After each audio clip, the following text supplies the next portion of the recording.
What is up everybody, Gistic here, and today I'm going to be showing you guys how to clear your YouTube search history. Let's get into it. Okay guys, so the first thing you need to do is open up YouTube. So it's just youtube.com. And then you want to go over to the left where it says history. You want to click on that.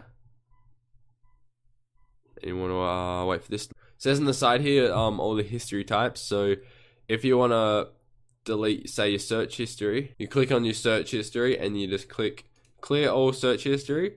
Press that, and now it says your search history is now empty.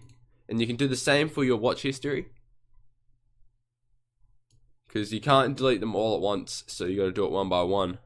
So let's get rid of the watch history, and you can delete any comments, community. Yeah guys, so that is basically how you clear your search history on YouTube.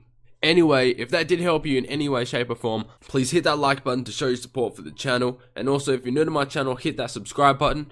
And yeah, leave a comment below if you have any problems. I'll be glad to help out. And that is it for me guys. Have a wonderful day. And peace out.